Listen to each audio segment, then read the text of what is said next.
The sun is down, the house is quiet, and you are not as alone as you think. Welcome to Ghostly Tales. I'm your host, Mel, and these are stories meant for the dark and for those brave enough to listen to them. Demon Road. I grew up in a small town where everyone had a story about the old dirt road that led out to the river. People called it Demon Road long before I was born. It was the place teenagers went when they wanted to drink, swim, or pretend they were brave. No one had cell phones back then. You were truly alone the moment the trees closed in. The road was narrow and deeply wooded, with thick branches that formed a tunnel overhead. At night, you could only see what your headlights hit. The woods swallowed sound in a strange way, and even our voices felt muted. I made the drive more times than I should have. There was a spot near the river where everyone parked and built bonfires. People played music, told stories, and dared each other to swim in the dark. Over the years, a few kids had drowned there. The first time I felt something wrong was on a humid summer night. A group of us were sitting around the fire when one of my friends went quiet and pointed across the water. At first, none of us knew what we were looking at. It was so dark that it blended right into the trees. Then it moved. There was something standing on the opposite bank. It was tall and thin, with long arms that hung way too low. Its body looked pitch black, like it absorbed the moonlight. It started running in strange looping circles between the trees. Not fast, but steady, like it was following some weird pattern. We watched without speaking. Then it stopped moving and faced the river. We could not see a face, only the shape. Panic hit us all at once. We scrambled to the cars, left the fire burning, and tore down the dirt road without looking back. I never went back to the river after that night. Months later, a friend told me he had driven down Demon Road at sunset and saw a figure standing perfectly still, far back among the branches. He couldn't make out any details, but the person just stood too rigid, too quiet. Local lore always claimed the land had an ancient evil buried beneath it, something older than the river. People even spoke of hearing strange chanting carrying through the trees when no one was around. I still drive past the turnoff sometimes. I always wonder what we truly saw on that opposite bank, and how many of those drownings were really accidents. The other me in the hallway. I never believed in doppelgangers. They were just eerie stories people shared online. But then, strange things started happening in my own home. My mom or my sister would call my name from another room, asking why I had just walked past them without saying anything. I would tell them I had been in my bedroom the whole time, but they swore they saw me. Same clothes, same hair, same posture. It kept happening. My dad said he saw me standing in the kitchen with my back turned, but when he walked in, the room was empty. A few minutes later, he found me in the living room, completely unaware of what he thought he'd seen. I tried to laugh it off, but a tight feeling started building in my chest every time someone mentioned it. The moment that changed everything happened on a quiet night. All of us were sitting together in the living room watching a movie. I was curled up on the couch between my sister and my mom, very much there, very much visible. About halfway through the movie, my dad suddenly paused it. He just stared down the hallway with this confused look. My sister turned her head next, and then my mom stiffened beside me. I followed their eyes. We all watched as I walked down the hallway. Same clothes I was wearing, same hair, same steady walk. The figure never looked our way. It simply walked past the bathroom, turned into my bedroom, and the door quietly clicked shut behind it. No one spoke for a long moment. My heart was pounding so hard I could feel it in my throat. Everyone slowly turned to look at me on the couch. "I've been here the whole time," I whispered. My dad stood up and walked down the hallway. He opened my bedroom door slowly. The room was empty. The window was locked. Nothing was disturbed. There was no way someone could have slipped out without us seeing. After that night, no one in my family jokes about what they saw. They still catch glimpses of me walking into rooms when I'm sitting right in front of them. A familiar shadow, a shape turning a corner, a movement that looks exactly like mine. Sometimes I wake up late at night and feel like someone is moving around in the hallway. I try not to think about it. I try not to imagine the sound of my own footsteps when I know I'm still lying in bed.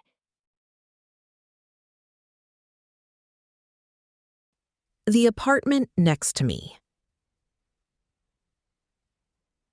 When I moved in, the landlord mentioned the unit next to mine had a high turnover rate. People usually stayed 6 months to a year, but no one ever renewed their lease. He said some apartments just never seem to keep tenants. The first time I heard the crying, the unit was empty. It was late, a little after midnight. At first, I thought it was someone outside, maybe a woman talking on the phone.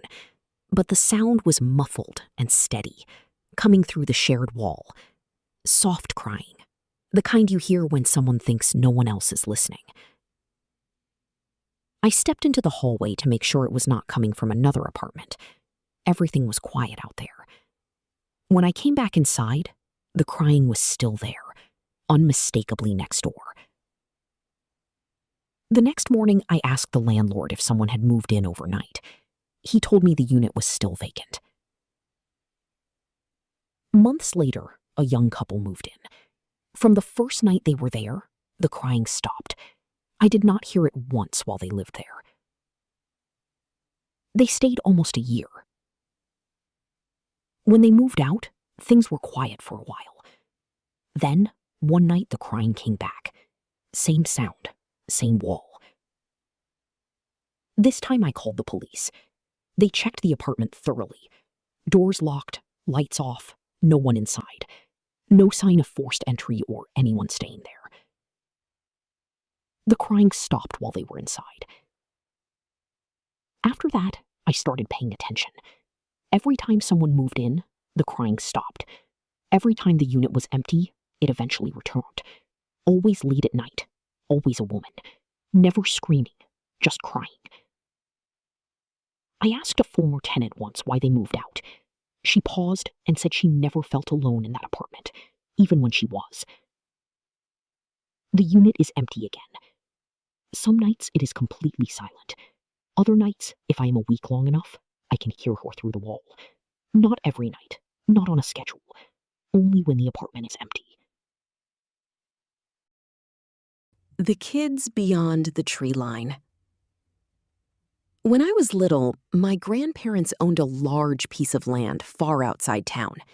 Acres of trees, tall grass, and an old dirt path that cut through the woods behind their house. Every summer, I played out there from morning until dinner. I was never alone. There were other kids who played with me. At least, that is what I believed then.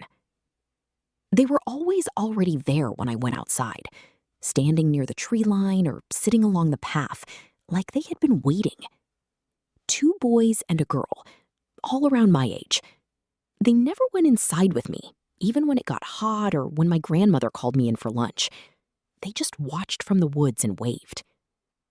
We played hide and seek, tag, and followed the creek until the water got too deep. They never said much, mostly smiles, pointing, quiet laughter. I do not remember their names, but they knew mine.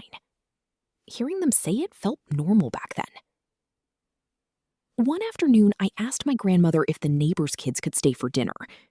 She looked confused and asked which kids. I pointed toward the land behind the house and told her the ones who always played with me, the ones who never came inside.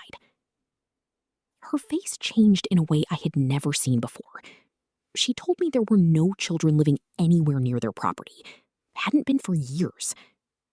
After that, I was not allowed past the tree line anymore. Years later, when I was grown, I asked my grandfather about it. He was quiet for a long time before telling me that long before I was born, there had been a house back there, a family with children.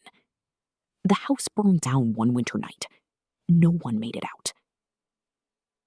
I went back once as an adult, walked the dirt path behind the house. The trees had grown thick, but I recognized the spot where we used to play. I stood there, listening. For just a moment, I thought I heard laughter, soft, familiar. I did not stay long after that. The laughter inside my car. I was driving a back road late one night, one of those long country stretches with no houses, no streetlights, and no cell service. Just fields on either side and trees closing in the farther I went. I had the radio low, mostly for the comfort of noise, and my mind was drifting, the way it does when you drive familiar roads on autopilot. That is when I heard it. A quiet laugh. At first, I thought it came from outside, maybe someone walking along the road or a sound carried by the wind. I turned the radio off and slowed down, listening. The road was empty. No headlights, no movement, just darkness. Then it happened again. This time, it was closer, inside the car. It sounded like a child trying not to laugh too loudly, that soft, breathy giggle people make when they think they are being sneaky. My heart started pounding so hard I could feel it in my throat. I checked the back seat in the rearview mirror. It was empty. I was completely alone. I told myself it had to be my imagination, maybe exhaustion, maybe my mind filling in the silence. I gripped the steering wheel tighter and pressed the gas, just wanting to get home. Then the laughter came again, clearer now, right behind me. I slammed on the brakes, and the car skidded slightly on the gravel shoulder. The laugh stopped instantly. The silence afterward was worse, thick, heavy, like something was waiting. I did not get out. I did not look back again. I turned the car around right there and drove as fast as I could without stopping until I reached the first lighted intersection miles away. I never heard the laughter again. But to this day, when I drive that road at night, I keep the radio on and I never look in the back seat. The basement. My dad was a strong believer in the supernatural, so growing up, we heard plenty of stories about his experiences. One of them always stuck with me, though: the basement. He grew up in a small 2-bedroom house with one sister and 5 brothers. Space was tight, so his sister had the bedroom, and all of the boys slept in the basement. It wasn't a finished basement, just cold concrete floors and bare walls. When I was a kid visiting my grandma, I remember stopping at the top of the basement stairs. There was a mural painted on the wall where the stairs began. I always looked at it for a moment, but I never went any farther. There was a heaviness down there, the kind that makes you feel like you're being watched, even when you know no one is there. Years later, I learned why. My dad said that at night, they would often hear what sounded like a dog walking around. The distinct sound of claws tapping against the concrete, slow and steady. There was no dog in the house. It terrified them, but they tried to ignore it. One night, the sound came closer. My dad said he felt something climb onto his bed. Not all at once. Slowly. He didn't stay to find out what it was. He got up and went to his brother's bed and slept there until morning. That wasn't the only thing that happened in that basement. They heard coughing when no one was sick, laughter when everyone was supposed to be asleep, footsteps moving across the concrete. Sometimes they felt something brush against them or touch their arm in the dark. I still think about that basement. Even as a kid, I only ever stood at the top of the stairs. I never went down. Whatever was in that basement felt like it was waiting. The knock. I lived far enough away from other people that unexpected visitors didn't happen. So when someone knocked on my door in the middle of the night, it immediately felt wrong. The knock wasn't loud or urgent, just steady enough to wake me up. When I opened the door, a woman was standing on the porch. She looked tired, like she'd been walking for a while. Nothing about her seemed aggressive or panicked. She asked if she could come in for a minute. I hesitated, then stepped aside and let her in. I asked if she was okay and if she needed help. She nodded but didn't say much. I offered her a seat and asked if she wanted some water. She sat down quietly, hands folded in her lap. I went into the kitchen to get a glass. I was gone for less than a minute. When I came back, she wasn't there. The chair was empty. The front door was still closed and locked. The porch was empty. I checked the rest of the house, even though I already knew what I'd find. There was no sign she'd ever been there. She never knocked again. No one ever came looking for her. I never heard anything strange after that night. But I still think about how normal it all felt, right up until the moment she disappeared. And I still don't know where she went. The unwelcoming. Moving into that old city walk-up back in 1994 felt like a huge win at first.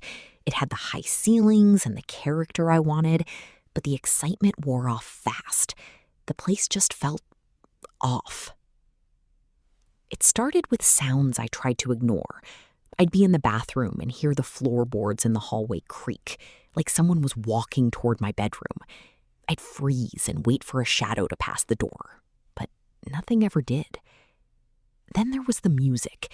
It was faint and scratchy, like an old orchestra song playing on a radio a few floors down. I'd walk around trying to find where it was coming from, but the sound always seemed to stay one room ahead of me. The whispers were what really got to me. I'd be doing the dishes and hear someone murmuring right behind my head.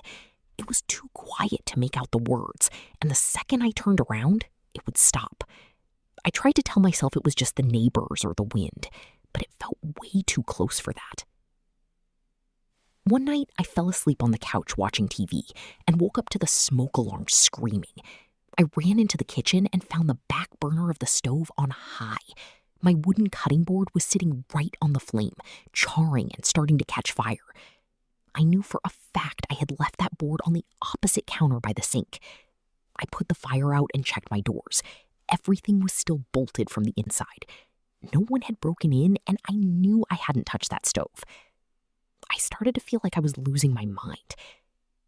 A few weeks later, I had some friends over.